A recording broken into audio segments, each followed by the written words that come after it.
Wakil Ketua Mahkamah Konstitusi Saldi Isra, Saudara, mempunyai pendapat berbeda dalam putusan perselisihan hasil pemilihan umum Pilpres 2024 yang diajukan Anies Muhaimin. Saldi bilang ada beberapa dalil dari pemohon 01 yang telah terbukti dan beralasan menurut hukum, yakni penyalahgunaan bantuan sosial atau bansos dan ketidaknetralan aparatur sipil negara atau pejabat negara lainnya untuk memenangkan Prabowo Gibran. Dalam hal ini, terdapat fakta persidangan perihal pemberian atau penyaluran bansos atau sebutan lainnya yang lebih masif dibagikan pada rentang waktu yang berdekatan atau berhimpitan dengan pemilu. Praktek demikian merupakan salah satu pola yang jamak terjadi untuk mendapatkan keuntungan dalam pemilu yang disebut dengan electoral incentive.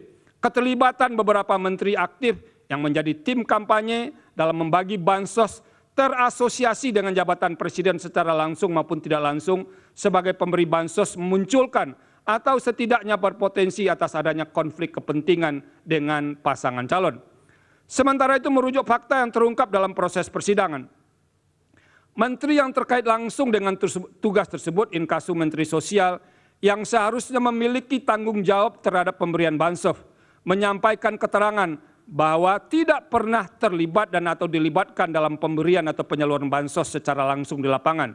Selain itu diperoleh pula fakta dalam persidangan bahwa terdapat sejumlah menteri aktif yang membagikan bansos kepada masyarakat, terutama selama periode kampanye.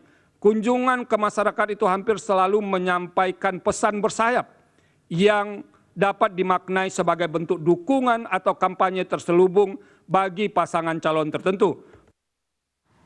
Pendapat berbeda juga disampaikan Hakim Mahkamah Konstitusi Eni Nurbaningsi yang berpendapat MK semestinya memerintahkan pemungutan suara ulang di beberapa daerah demi memastikan pemilu berjalan jujur dan adil. Eni berpandangan dalil yang diajukan Anies Muhaimin dalam permohonannya beralasan menurut hukum untuk sebagian. Bahwa berdasarkan seluruh uraian pertimbangan hukum di atas, dalil pemohon beralasan menurut hukum untuk sebagian tidak sebagaimana yang dimohonkan pemohon dalam petitumnya.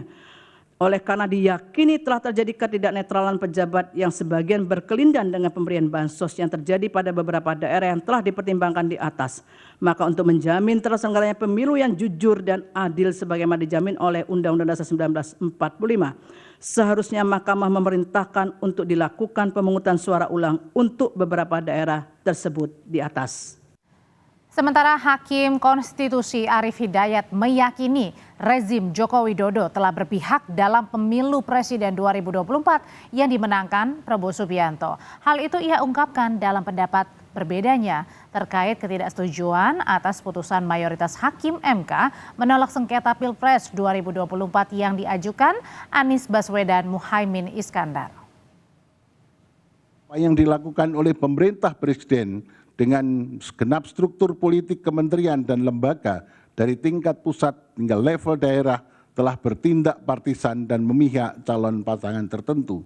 Tindakan ini secara jelas telah menciderai sistem keadilan pemilu yang tidak termuat tidak hanya di dalam berbagai instrumen hukum internasional tetapi juga diadopsi secara jelas dalam pasal 22E ayat 1 Undang-Undang Dasar 45